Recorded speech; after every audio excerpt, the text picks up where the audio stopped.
Кутмангун, сиз Чекит Медианын YouTube каналын көрүп атасыз. Мен Атажон Масел Соронбаева, бүгүн бизге студия конокко Гүлжан Турдубаева келип берди. Гүлжан айым, саламатсызбы? Саламатсызбы. Гүлжанды биз Азаттыктын кабарчысы катары тааныйбыз, спортту чагылдырган журналист жана ошондой эле фотограф катары тааныйбыз. Сиз өзүңүздү көбүрөөк ким деп эсептейсиз? Мен өзүмдү көбүрөөк кабарчы катары элестетем, спорт жагына. Анткени спортты аябай жакшы түшүнөм. Спортто жүргөнүмө 12 жылдай болуп калды. 2012 жылы клубка келип, ошондон баштагам. Ага чейин өзүм медицинаны бүткөм. Анан медицинадан спортко келип, журналистикага келгендин бир себеби ошол. Медицинада иштеп көрдүм да, эгер адам ден соолугун чыңдаш үчүн мындай дарылап, аны мындай айыктырыштын кажети жок, аны сөзсүз түрдө спорт менен маштырыш керек экен деп, анан спорт менен маштырыш үчүн элди спортко тартыш керек экен деп, анан бара-бара мен спортту жайылтып атам деп айта албайм, бирок мындай спортчуларды даңаз алып келатам. Бирок негизи биз мындай кесиптештердин арасында филологдор бар, юристтер бар, тарыхчылар, саясаттануучулар, гуманитарийлерде көбүнчөсү анан медицина тармагынан журналистикага келип калган кызыктуу да. Негизи ошол медицинадагы тажрыйбаңыз боюнча бөлүшүп кетесиңерби? Мен медицина тууралуу айтып кетсем, 2005 жылы мектепти бүтүп айылдан келгем. Анан ал убакта ошо атам эмнегедир окутпайм деп айткан, апам болсо окутам деп экөө талашып, анан августтун аягында мени жөнөтүшкөн. Августтун ортолуп калган ченинде келгем. Анан башка жакта университеттердин баардыгы жабылып, анан медучилищага алыптыр. Анан башынан эле айткан, медучилищага тапшырасың депчи. Анан келип эле медучилищага менден эч нерсе сурашкан жок. Мени алып барышты, экзаменге киргизишти, документтеримди өздөрү даярдап алып барышты, киргизип коюшту. Анан окудум. Бирок мен мындай бала кезден ошо журналистиканы жакшы көрчүмүн, журналист болом дечүмүн. Мындай терезе күзгүн астында туруп алып ырдаганды, сүйлөгөндү жакшы көрчүмүн. Анан баары бир жанакы кыялым кое берген жок, бирок айла жок окуш керек болду, окудум. Анан окуп бүткөндөн кийин Айлага кеттим. Анткени кайда барабыз, Айлага барабыз. Анан Айлага барып, анан Исфанадагы эмеге больницага жумушка киргизебиз дешти атам менен апам. Анан барсак, ал жерде медсестра болуп, медайым болуп жумушка кириш үчүн 2000 сом бересиңер, анан бир эчки бересиңер деп айтты. Анан 2000 сом ал учурда аябай чоң акча болчу да, 2007-2008 жылдары. Анан мен айттым, жок, эчкиси да бар. Эчкиси да бар. Анан мен айттым, мен жок, бул жака иштебейм, акча жок эле, жумушка кирсе болот деп, кайра шаарга келип, анан улуттук госпиталда иштеп калдым. Ал жерде 1 жылдан ашык иштедим, 1 жылдан. Анан бирок ошол учурда мындай документтеримди даярдап, окууга тапшырам деп жүрчүмүн, журналистикагачы. Анан бирок эмнегедир тапшырбай жүрө бердим да. Анан процедурный кабинетте иштечүмүн да, мындай кайсы бөлүмдө? Урология бөлүмүндө иштечүмүн. Процедурный кабинетте укол сайып, капельница жасап, анализ алып иштечүмүн. Эртеден кечке бошочу эмесмин да. Анан бир учур болду. Документтеримди даярдап койгом, сүрөткө түшүп, аттестаттарымды алдырып, айланчу. Анан даярдап койгом. Негедир мындай университетке барбайм да, тапшырбай жүрө бердим созуп. Анан бир күнү ушундай окуя болду, аябай бир чети азыр эсем, мындай билбейм кандай түшүндүрсөм. 5 күндөн бери укол алып жүргөн пациент келип менден уколун алып кетти. Кальций хлористий болчу. Анан палатасына барып эле жаман сезип калды өзүнчө. Жаман сезип, анан ызычуу түшүп эле, баарыбыз көтөрүлүп эле, дүү көтөрүлүп, баарыбыз алып, анан жумуш учуру болчу. Ошол жерде профессорлор, медицинанын илимдеринин докторлору, бүт дарыгерлер баардыгы бар болчу. Эмнегедир ошол кишиге мындай жардам көрсөтө албай калдык, сактап кала албай калдык. Анан мен билем, ошол реанимация бөлүмүнө алып түштүк, баарыбыз чуркап, анан врачтар бар, бүт баардыгы бар. Анан жана адреналин сайт эмес, акыркы эме болчу да. Анан адреналин сайганда ийне кирди, кан чыкты, бирок мени түрткөндө, түртүп киргизесиң да, дарыны киргизгенде кирбей калды да. Анан ошол жерде монтип башымды көтөрсөм, айланамда жалаң калачандар, там эме реанимациядан да келишкен, бүт баардык аппаратура, бирок киши каза болуп калды да. Мен ушунчалык ыйлагам, ушунчалык стресс болгом. Канчада эле ал киши? 45 жаштагы киши болчу. Көрсө мындай жүрөгүн текшербей эле дары жазып койгон экен. Ал ошо жүрөгүнө оор келгенби, балким билбейм, азыр анын себебин дагы мындай изилдеп көп жолу ойлоп көрдүм, эмне себептен мындай болду депчи, бирок ал менин жоопкерчилигимде эмес болчу, анткени аны доктор өзү эме кылган. Бирок мен үчүн аябай оор болду да ошол моментте. Анан кийин ошол күнүн эртеси күнү прям уктабай ыйлап аябай жаман болгом да. Эртеси күнү эле барып анан окууга тапшыргам да. Түрткү болгон экен да, ошол. Окууга тапшырып, окууга өтүп, андан кийин дагы иштеп жүрдүм. Бирок ошол учур такыр эсимден кетпейт да. Ошол нерсе ошол башымды көтөргөндө мындай ак халатчандардын турганы азыркыга чейин көз алдыма тартылат да. Анткени баары бар болчу, баары да, баардыгы бар. Эгер андай кыргызда айтып коет эмеспи, адамдын ажалы жетсе бүт бар болсо дагы эч ким эч нерсе жардам бере албайт экен да. Ошону билдим да. Анан өмүр кыска экенин билдим. Ошондойчу бүгүн кыялыңды аткарбасаң эртең өлүп калышың мүмкүн дегенчи. Анан ушундай нерселерден кийин барып тапшырдым. Бирок мындай аябай стресс учур болду да ошол нерсе. Ошол азыркыга чейин ошол медицина тармагын эстесем, мындай кадимкидей титиреп чыгам да, көзүмө жаш келем. Анткени мындай жапжаш киши болчу да. Анан көз алдыңда өтүп атса мындай. Ошол медиктердин жоопкерчилиги аябай чоң, адамдардын аябай өлүм менен алышкан. Бирок ошол эле учурда көптөгөн мындай сын пикир угушат коомчулуктан. Анан журналистикага келип калдыңыз. Журналистикада негизи спортту чагылдырган айымдар өтө аз кыргыз журналистикасында. Мындай саналуу эле да. Анан кийин ошого байланыштуу ал айымдар стереотиптерге дагы көп душар болот. Сиз өзүңүз дагы өткөндө Facebook баракчаңызга жазып калдыңыз. Менин макаламды алып, менин материалдарымды алып даярдаган, өздөрүнүн макалаларын даярдаган мырзалар кайра ушул футболистти билесиңби, же болбосо бул спортчуну билесиңби деп сурап калышат депчи, терминология боюнча, терминдер боюнча сурап калышат деп. Негизи эле мисалы үчүн спортту чагылдырганыма негизи журналистика тапшырып, анан ошол эле учурда эмеде иштечүмүн больницада. Больницада иштеп, анан сиз жана кечирсиңиз сөзүңүзгө аралжы. Эмне үчүн азыр медицина тармагында ыз чуулар көп болуп атат деп жана биз аны чагылдырып көрсөтүп атпайбызбы? Айта кетерим ушул мындай да, кандай түшүндүрсөм, аябай оор жумуш да. Оор жумуш, сен адамдын өмүрү менен, ден соолугу менен байланыштасың да. Анан кийин бирок ошол эле учурда сен кичине ката кетирсең, элдер сени кечирбейт да. Эч ким кечирбейт сеничи. Жада калса ошол эле сенин кесиптештериң кечирбейт да. Бул медицинада аябай оор. Ошон үчүн дагы азыркы кезде мисалы үчүн медицинада эртеден кечке иштейт. Медиктер, врачтар, докторлор жанын берип сааттап операцияда турушат. Ошол эле медсестраларда, медайымдарда аябай жоопкерчилик көп да. Бирок мындай выгорание болуп кетет го, киши чарчап калат. Анан бирөөгө жооп бергенге да алыга албайт да. Алыга албай, анан эмоционалдык жактан аябай чарчайсың, стресске кабыласың. Ар кандай учур болот да. Бирок элдер дагы сабырдуураак болуш керек да. Бири-бирине мындай сабырдуу мамиле кылганда, мисалы үчүн киши чарчап турса, айтып эмне, киши чарчап турса эмнеге андан сурайсың да. Мисалы үчүн башка врачтар бар, башкалардан барып сураш керек. Же болбосо бир аз сабыр кылып күтө туруп болот албетте. Мисалы үчүн жакының уруп атканда жаның кашайып, анан бирок ошол эле учурда мындай журналисттер биз аны туура чагылдырышыбыз керек да. Мисалы үчүн эки тараптын анан көбүрөөк менче ушул уруш талашты эле чагылдырбай, эки тарап мисалы үчүн дарыгерлердин мындай эмгегин даңазалагандагы мындай материалдарды жасашыбыз керек го деп ойлойм да. Ошол себептен дагы мисалы үчүн бир аз биз жалаң уруш талашты чагылдырып атып эле мындай дарыгерлердин эмгегин мындай түшүрүп аткандай. Пандемияда баркын билдик. Пандемияда кадимкидей баркын билдик, бирок унутуп койдук бат эле.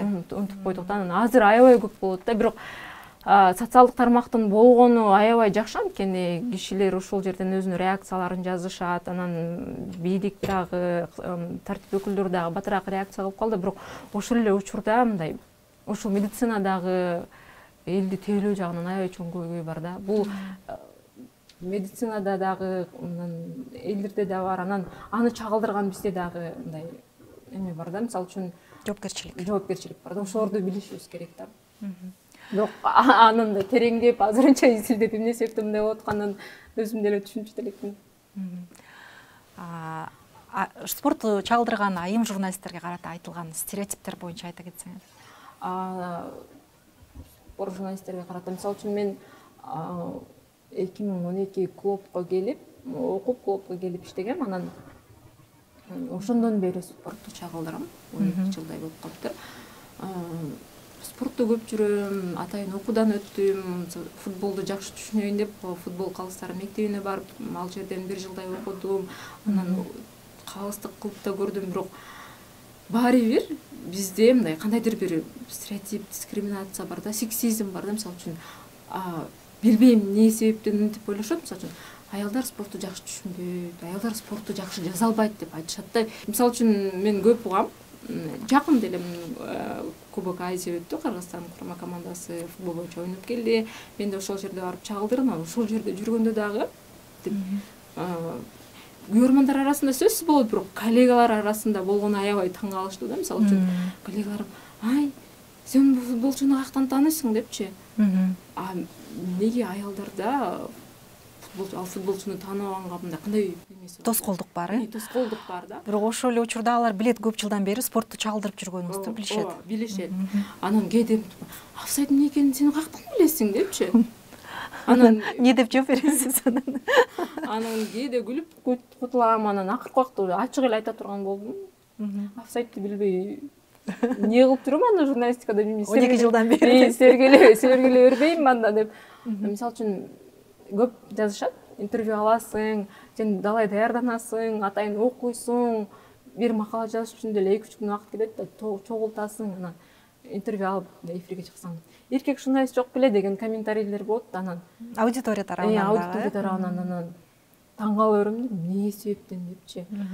Эмне үчүн мындай эркек болсо эле мындай, мисалы үчүн кабыл албоо бар, кабыл албоо бар да. Мисалы кээ бирде жазып калышат, типчи сен спортту коюп балаңдын памперсин алмаштыр, же болбосо кызыңа тамак бер, артта кызың жөтөлүп атат деген комментарийлер келет да. Мисалы үчүн Месси жөнүндө же Роналду жөнүндө жазганчы. Эксклюзивдүү бир материалды сунуштап атсаң, анан сен ал жөнүндө окуп, мындай билип, мисалы үчүн биз изилдеп эркектерге караганда көбүрөөк изилдейбиз да ошол нерсеничи, көбүрөөк бизге ушинтип айтпаса экен, ушинтип жазбаса экен деп эки эсе изденесиң, эки эсе жазасың, бирок баары бир деле ушундай эме бар да. Бул нерсе өзгөрүш керек да. Мисалы үчүн Азия чөлкөмүндө, деңиз эле Азияда кыздар азыраак, мисалы үчүн сүрөт тартып, спортту чагылдырган кыздар деги эле аз да. Анан кийин башка өлкөлөргө барып, мисалы үчүн Гонконгко барып чагылдырдым. Мисалы үчүн ал жерде сен эркек кыз экениңе деле карабайт, анан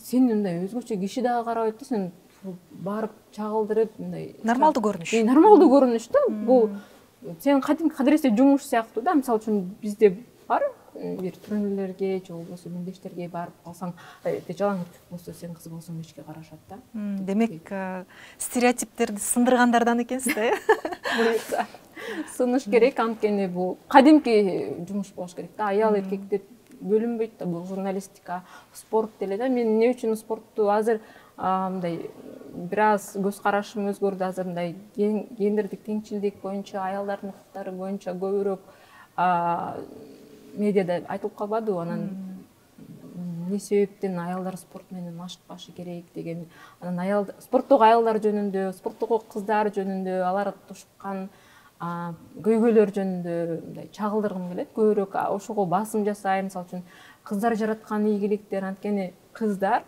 негизи эле журналистикада болобу, спортто болобу эркектерге караганда эки эсе эмгек кылышат да. Биринчиси ошол спортто эле ийгиликке жараткысы келет, экинчиси бул ошол эле мисалы үчүн стереотипти жеңгенге аракет кылат да. Мындай эки эсе жумуш да. Мисалы эркектер келип эле спорт менен машыгып чемпион болсо, кыздар келип машыгып, анан ошол эле учурда сырттагы бул балбан кыз кулагы кышак болуп калат, буту тайтак болуп калат деген нерселерди дагы жеңгенге туура келет да. Аябай оор.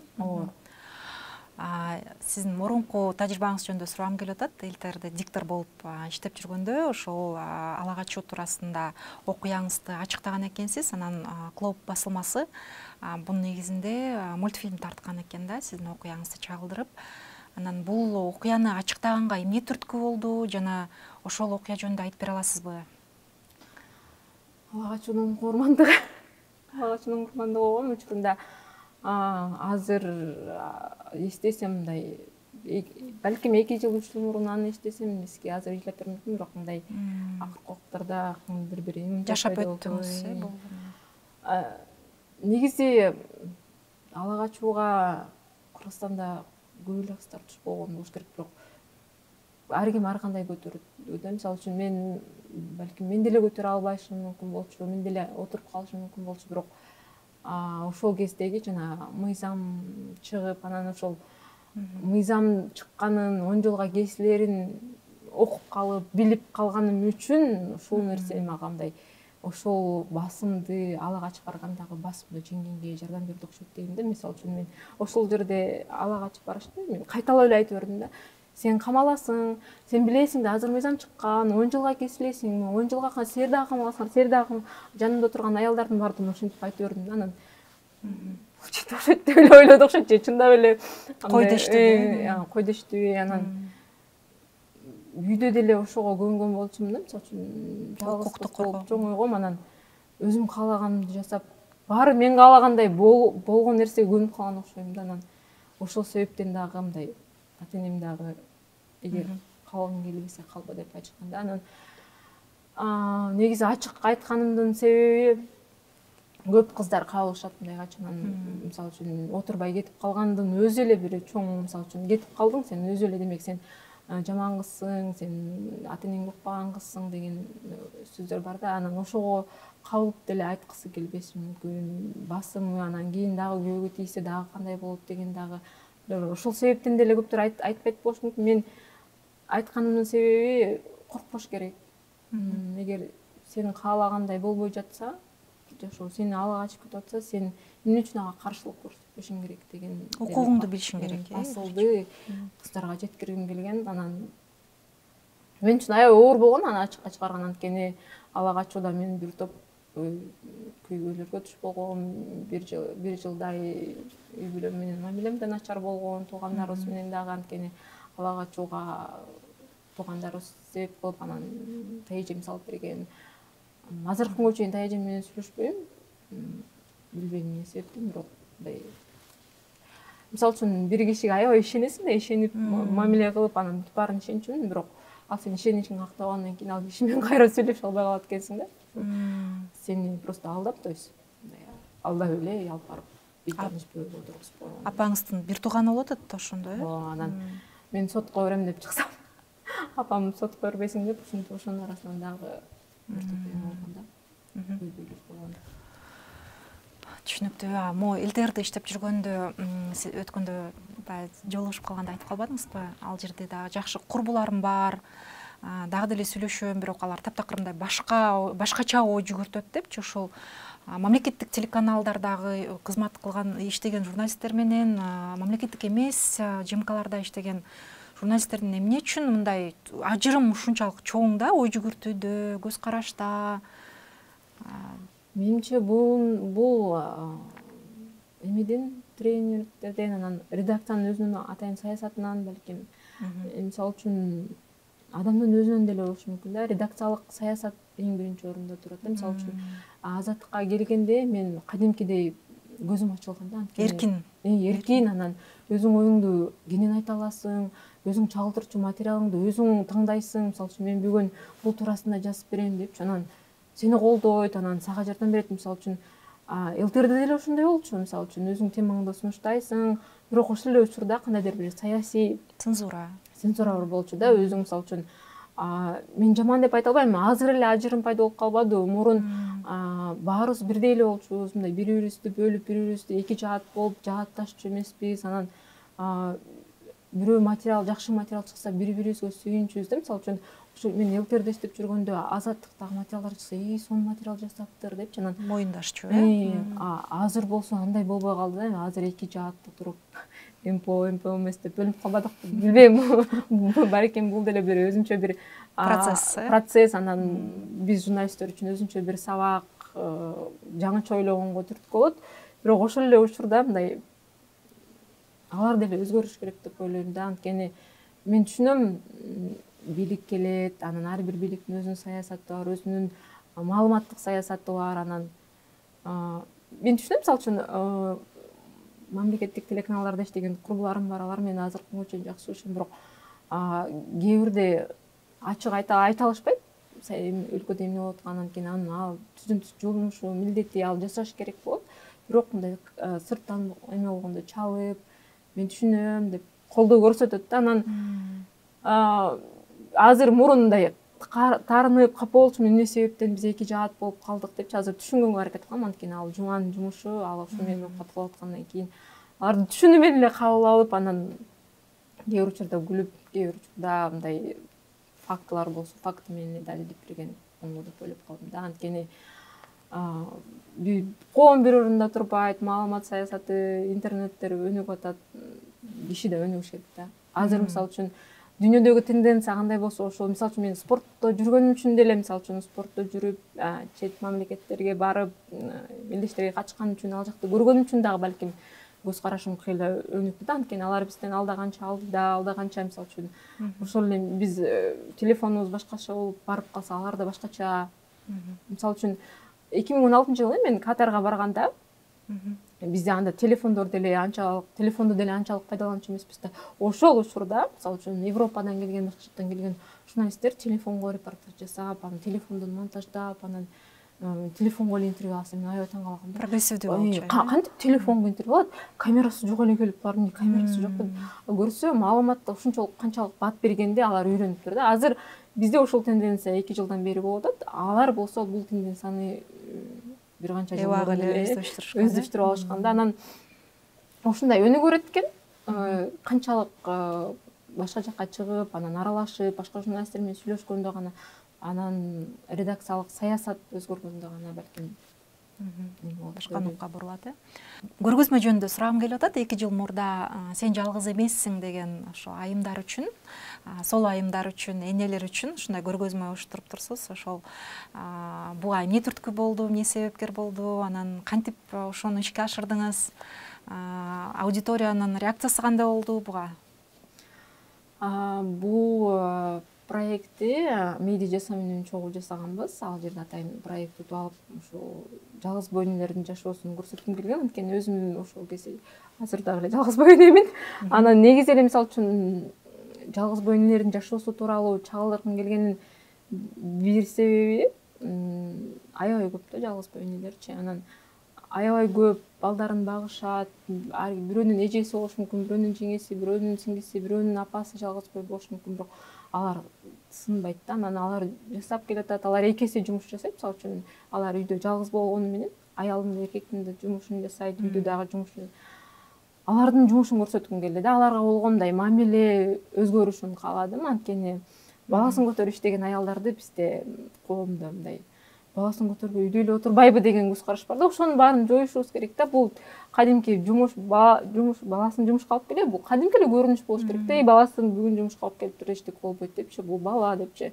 Толеранттуураак болуш керек. Абиза мисалы үчүн жада калса көчөдө балаң ыйласа көзүң алайтып, ушул эле аялдар карашат да. Сен балаңды тарбиялай албай турбайсыңбы деген эле көз карашта карашат. Же болбосо үнүн баспайсыңбы депчи. Бала деген бала каалаган жерде ыйлай берет да. Анан ошолор нерселерди мындай өзгөртүшүбүз керек да. Ошон үчүн дагы мен ошону көрсөткүм келди. Анан алардын эмгектери мисалы үчүн аябай көп жумуш жасашат да. Анан аларга болгон стереотип, мисалы үчүн жана эфирибиздин башында сүйлөшпөдүкпү, мисалы үчүн көзү жок болсо эркектер жазышып жүрүн, мисалы жардам берейин, мага тийип албайсыңбы, же экинчи аял болуп албайсыңбы, же мен сага жардам берип турайын, экөөбүз жөн эле мындай мамиле кылып эфирден сырткары сүйлөшүп атканбыз ошону айтпасаңыз деп айтышат да. Бирок негизи андай эмес да. Жашоодо алар деген эки эсе иштегенге, эки эсе кылганга, балдарына бергенге жүгү оор да. Анан ошону көрсөткүм келди. Анан дагы бир жери, мисалы үчүн мамлекет тарабынан ошону изилдеп жүргөндө көрдүм. Мамлекет тарабынан ошо жалгыз бой энелердин балдарына 800 сом пособие берилет экен. Бирок эгер үйүңдө, сенин үйүңдө стиральный машина, холодильник жок болуш керек экен, анан алган айлыгың 1000 сомго жетпеш керек экен. Бул өтө күлкүлүү нерсе да.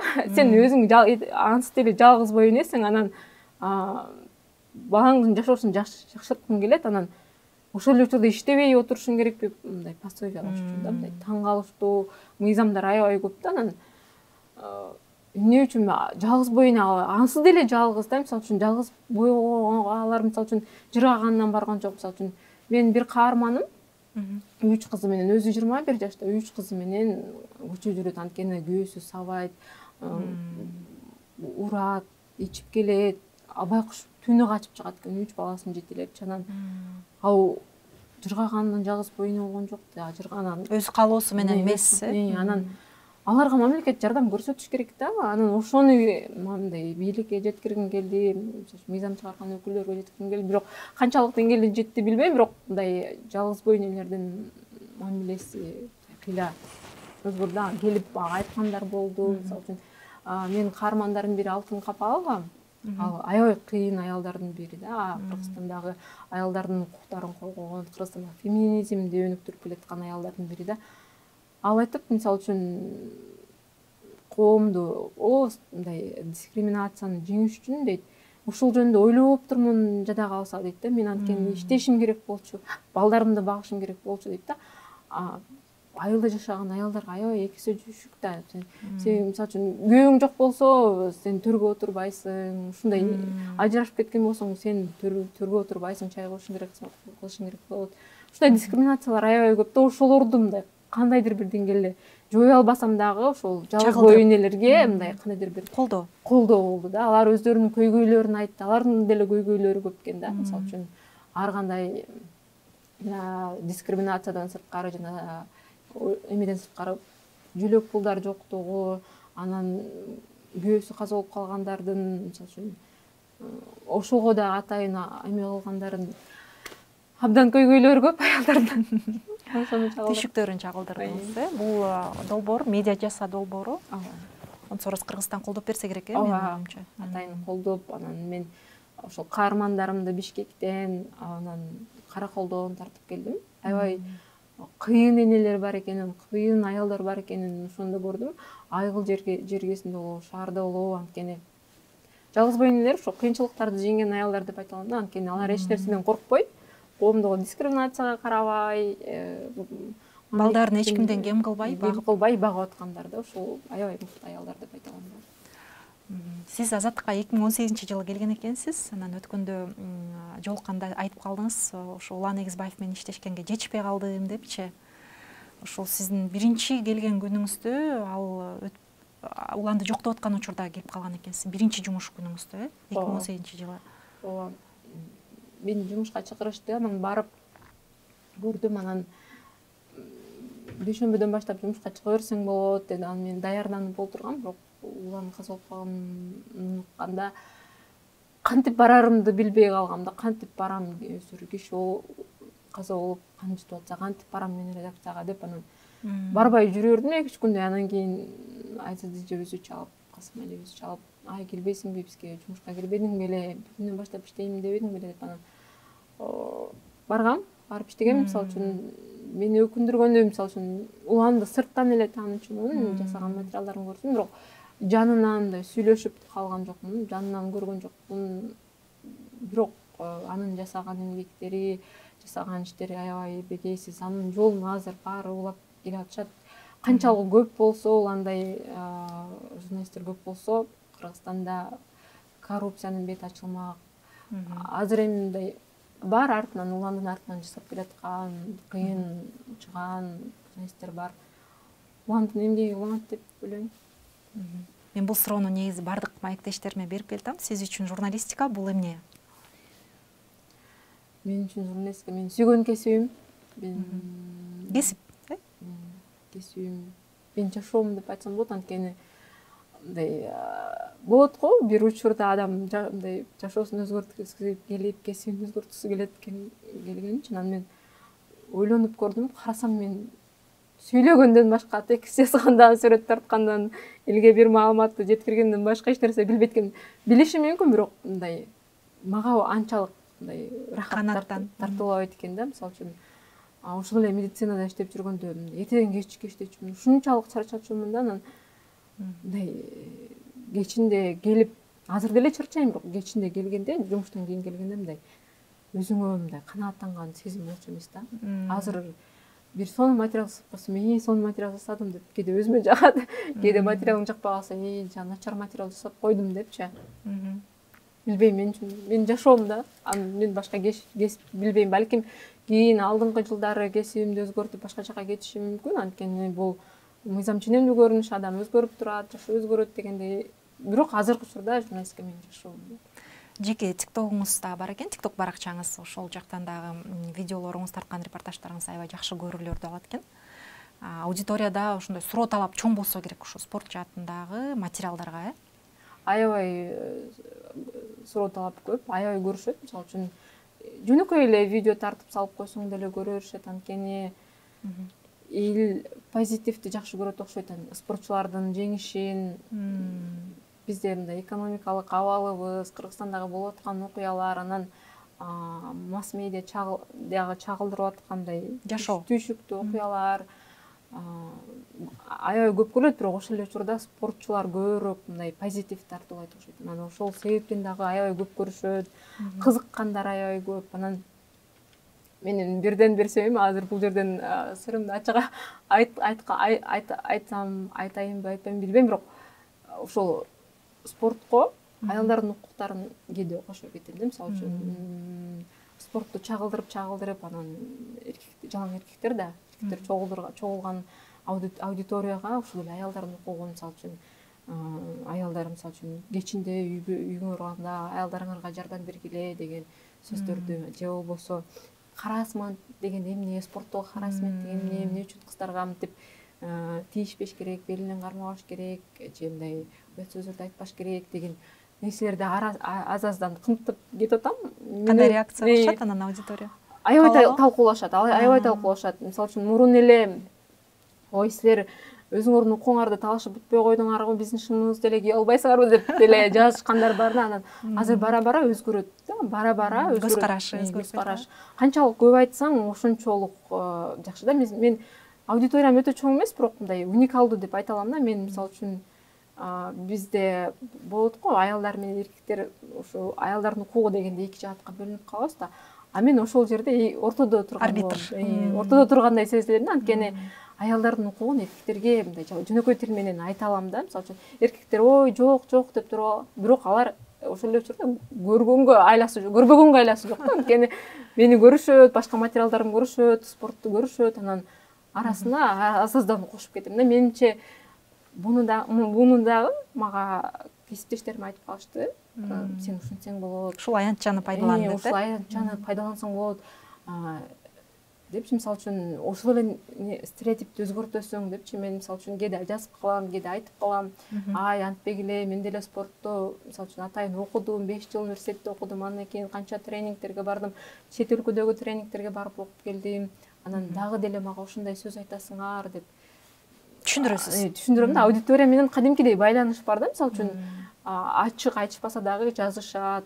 Ооба, сени колдойбуз, сен жалгыз кызсың, спортту чагылдырып келаткан деп. Бирок башка кыздар бар, ушинтип колдогону бир чети жакшы да. Анан ошол эле учурда ушул аудиторияны мындай канчалык деңгээлде пайдаланып жатам өзүм да билбейм. Анткени өтө чоң эмес, 10 000 эле катталуучум бар. Бирок ошентсе дагы мындай кандайдыр бир кезде канчалык берем, балким 100дөн 1%дыр эркектердин, бир эркектин көз карашы аялдарга өзгөрсө дагы, бир адамдын мындай спортко болгон көз карашы өзгөрсө дагы мен үчүн чоң жеңиш да. Анткени биздин миссиябыз ошол. Биз мындай жалпыга маалымат жеткиргенибиз менен бир эле адамдын көз карашын өзгөртсөк, биз үчүн бул аябай чоң жеңиш да. Журналисттердин эмгеги акталган болот да.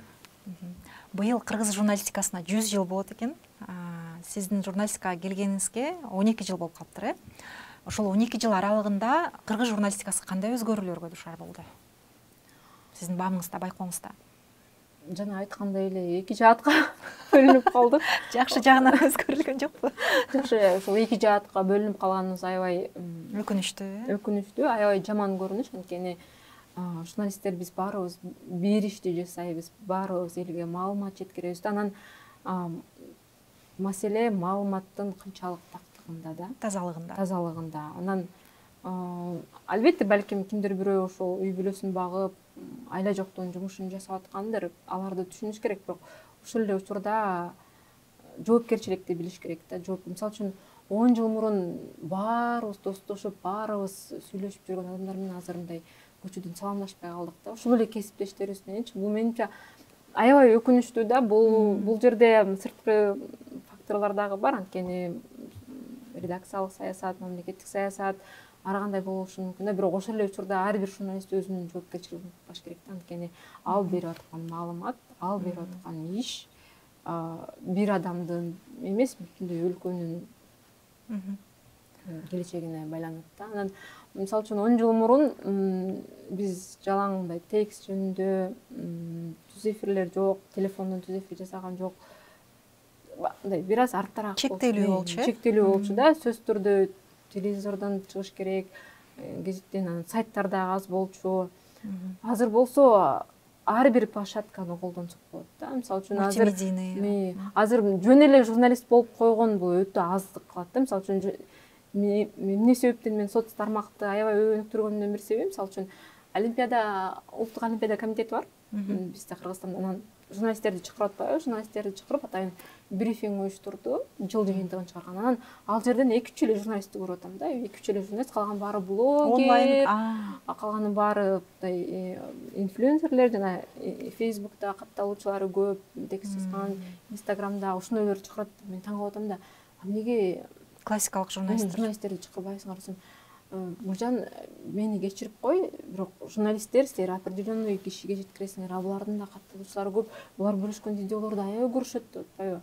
Анан ошол жерден мага ой келди, демек азыркы күндө журналисттерге жөн эле журналист болгондун өзү аздык кылат да. Анткени сен блогер болушуң керек, ошол эле учурда соц тармактарыңды өнүктүрүшүң керек, өзүң жазган материалды элге жеткиришиң керек. Ошон үчүн бүт тармактан азыр мобилограф болушуң керек, видеону жакшы тарта билишиң керек, сүрөттү тарта жакшы билишиң керек, анан текст жаза да билишиң керек да. Азыркы күндөгү журналисттин иши ушул да.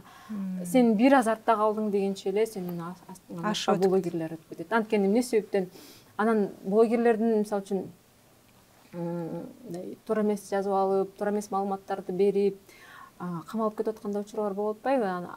Ар кандай жагдайда да. Аны мен кандай жагдайда экенин мындай тартип кызматчысы эмесмин айта албайм да. Бирок ошол эле учурда биз журналисттер канчалык блог жасап, канчалык мындай ар бир иш жоопкерчиликтүү экенин, ар бир маалыматты берүү аябай жоопкерчиликтүү экенин башка блогерлерге сездирсек гана мындай жыйынтык чыгат деп ойлойм да. Албетте ар бир журналисттин өзүнүн жумушу бар, өзүнүн татаал, анткени кечке жумушта болосуң, бошобойсуң, бирок ошол эле учурда өзүңдүн аудиторияңды өстүргөндөн коркпош керек да. Тайманбаш керек. Анткени сен жазган маалыматыңды элге жеткирбесең, башка туура эмес маалымат жетип калышы мүмкүн да. Мен ошону деп ойлойм да. Түшүнүктүү, рахмат. Бүгүн бизде студияда конокто Гулжан Турдубаева болду. Сиз Чекит медианын YouTube каналын көрдүңүз. Мен аты Жумасия Сооронбаева.